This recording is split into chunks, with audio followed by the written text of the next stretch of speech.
Seja bem-vindo ao TED TV. Lançada no começo dos anos 2000, Eu, a Patroa e as Crianças caiu nas graças do público. Inspirado em The Cosby Show, Damon Wayans e Don Real uniram forças para criar uma série familiar que permaneceu agradável para diversos públicos. Depois de 5 anos, o show foi cancelado. Mas enquanto durou, trouxe referências e participações especiais de grandes personalidades americanas, além de fornecer mensagens incríveis para as famílias, desde como lidar e resolver problemas até maneiras eficazes de nutrir e incutir valores familiares tradicionais. Assim como Todo Mundo Odeia o Chris ganhou uma sequência de vídeos sobre detalhes e personalidades que aparecem em séries, chegou a vez de Eu, a Patroa e as Crianças.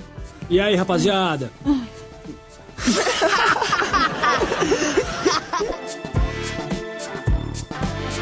Vamos começar o vídeo de hoje pelo terceiro episódio da primeira temporada, quando Michael e Jay discutem sobre itens velhos que não querem jogar fora. Michael, esses trastes estão enchendo meu armário há anos. Vão pro lixo. Trastes? É. No meio dessa tralha toda, estava uma réplica da jaqueta vermelha usada por Michael Jackson no clipe da música Beat It, e a icônica luva de cristais usada em seus shows. Em 2012, a jaqueta vermelha de Michael e um quadro com fotos dos Beatles foram as peças mais cobiçadas de um variado leilão realizado em Buenos Aires, com mais de 800 objetos de personagens do mundo artístico, evento que arrecadou cerca de $131 mil.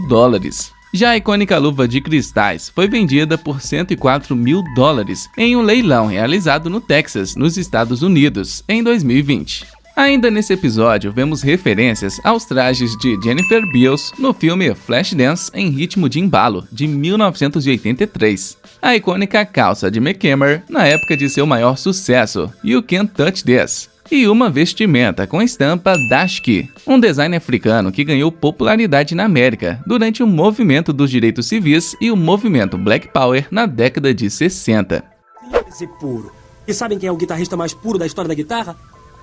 Jimi Hendrix. Jimi Hendrix é unanimidade. Ele ocupa o topo em praticamente todas as listas de melhores guitarristas da história. E não é pra menos. Mesmo que tenha vivido pouco, apenas 27 anos, ele se tornou uma referência no rock e trouxe diversas inovações para o estilo. Além disso, é uma inspiração para guitarristas canhotos. Um exemplo disso é que, pela dificuldade de encontrar guitarras específicas, Hendrix invertia a ordem das cordas de sua Stratocaster e a utilizava de cabeça para baixo. Ainda na mesma cena, vemos Michael tocando a música Purple Haze. Logo a seguir, ele quebra e queima uma guitarra. Outra referência a Jimi Hendrix.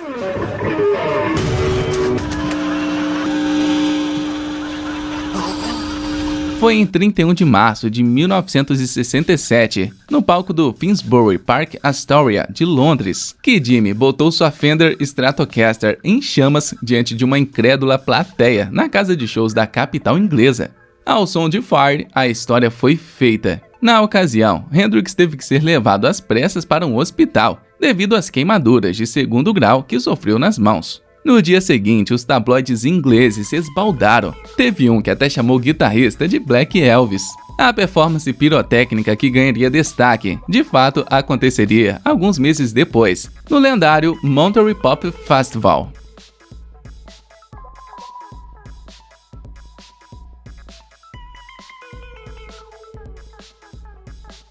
Porque é uma Gibson Les Paul 1950 com amplificador humbucker.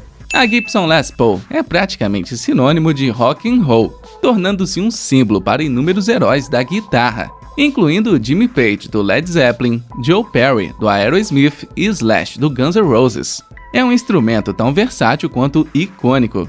A Gibson desfrutou de sua era de ouro entre 1958 e 1960, e as Les Paul Standards de 1959 são algumas das guitarras mais procuradas do mundo. Um exemplar bem preservado com um cobiçado tampo de Flame Maple poderia facilmente chegar a $500 mil ou mais. Nessa cena, ouvimos nomes de personalidades que já usaram drogas. O mais estranho é ouvir o nome de um ex-presidente dos Estados Unidos. Olha, os melhores usam isso aqui. Teu pai falou em Jimmy, Bob Marley, Rolling Stones, Beatles, Snoopy Dre. Clinton. Bill Clinton reconheceu ter usado drogas antes de chegar à Casa Branca, mas ele não foi o único. O Dr. Burke, presidente da American Historical Reference Society e consultor do Smithsonian Institute, incluiu os seguintes presidentes como usuários de maconha: George Washington, Thomas Jefferson, James Madison, James Monroe, Andrew Jackson, Zachary Taylor e Franklin Pierce.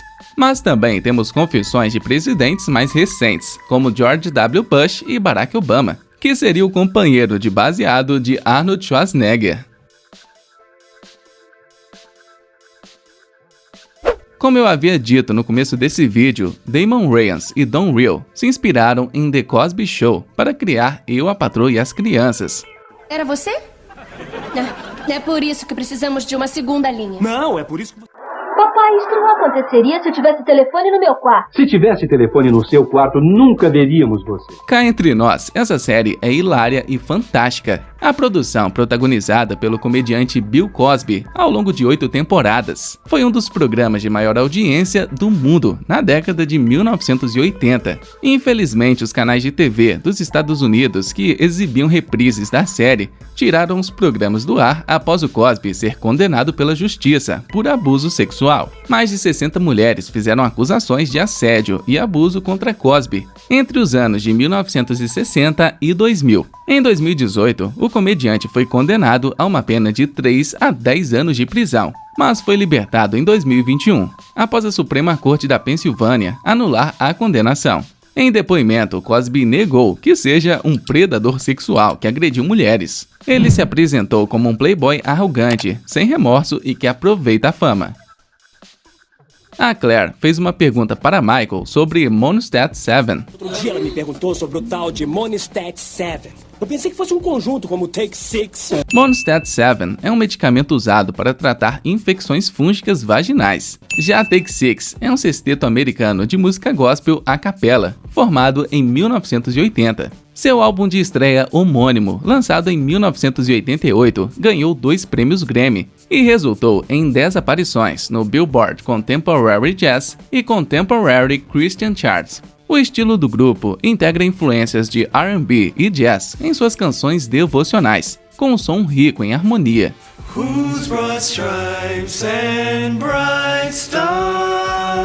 Saber de uma coisa? Eu quero ver Scrooge McDuck. Você quer ver Scrooge McDuck comigo? Para quem não fala inglês, Scrooge McDuck é o tio Patinhas. Não, Marvin Gaye não falava assim. Talvez só quando estava sendo morto pelo pai.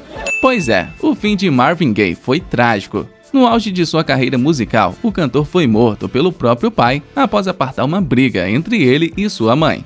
Marvin e seu pai nunca se deram bem. Desde a infância, o cantor brigava constantemente com o patriarca da família para defender a sua mãe. E não foi diferente na manhã do dia 1º de abril de 1984. Para defender a mãe, ele acabou socando o pai, que, revoltado, disparou 2 tiros contra o próprio Marvin. Ironicamente, a pistola havia sido presente do músico. Durante seu julgamento, Marvin Gaye Sr. alegou que nunca quis fazer aquilo, mas disse que era culpado pela morte do cantor. O pastor, entre aspas, foi condenado a 6 anos de cárcere. Contudo, a acusação de assassinato foi retirada após os médicos descobrirem que o homem estava com câncer cerebral. Ele morreu sozinho em um asilo aos 84 anos, em 1998.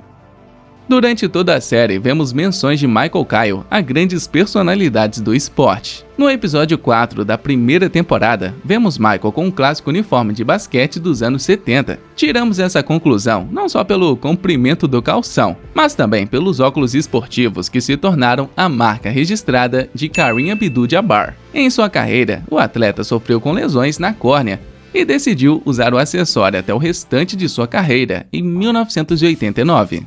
Não há ninguém na NBA para ter a foto na caixa de cereais. Allen Iverson, um bom jogador, mas as trancinhas são esquisitas. LeBron James, uma vez, apontou Allen Iverson como o melhor jogador peso por peso de todos os tempos. E certamente há bons argumentos para isso. Na contramão do basquete, poucos atletas com a sua baixa estatura conseguiram ser pontuadores tão letais e liderar um time às finais da NBA, como ídolo do Philadelphia 76ers. Latrell Sprewell só se fosse para engasgar com os flocos. Para os fãs do New York Knicks, Latrell Sprewell foi um dos jogadores mais importantes entre as épocas de 1998 e 2003. Por 13 anos, o jogador atuou no maior palco de basquete do mundo, a NBA. Numa carreira no mínimo conturbada, Sprewell poderia ter sido útil para muitas equipes por mais alguns anos. Contudo, as suas atitudes explosivas não o deixaram ir mais longe. Em 1997, após ser criticado por seu treinador, P.G. Carlesimo, Latrell o esganou. Foi para o chuveiro, tomou banho e voltou para agredir o treinador. Mas essa não era a primeira vez. Ele já havia brigado com companheiros em outras 2 oportunidades. Pelo incidente com Carlesimo, foi suspenso por 10 dias sem remuneração. No dia seguinte, teve seu contrato anulado com o Golden State Warriors e foi suspenso pela NBA por 1 ano. Ele recorreu e conseguiu recuperar o contrato e ser suspenso por 68 jogos, que era o restante da temporada. Nesse meio tempo, conseguiu se envolver em um acidente com 2 pessoas e ficou em prisão domiciliar por 3 meses. Patrick Ewing, que tal Patrick Ewing? Ah, tá bom. Tenta comer os seus floquinhos olhando pra isso. Aqui o Michael fez uma zoeira com o nariz de Patrick Ewing, um dos maiores jogadores de basquete de todos os tempos. É também grande ídolo do New York Knicks, equipe que defendeu durante 15 anos. O ex-pivô tem passagens pelo Seattle Supersonics e Orlando Magic e anunciou sua aposentadoria em 2002. Ewing também tem medalhas de ouro olímpicas dos Jogos de Los Angeles de 1984 e de Barcelona em 1992, quando fez parte do famoso Dream Team. Atualmente, com 59 anos, o ex-atleta é técnico do time de basquete masculino da Universidade de Georgetown. Se você gostou do vídeo de hoje e quer ver mais, deixe aqui nos comentários a frase "Quero a parte 2". E não se esqueça também de deixar o seu like e sua inscrição. Muito obrigado e até o próximo vídeo.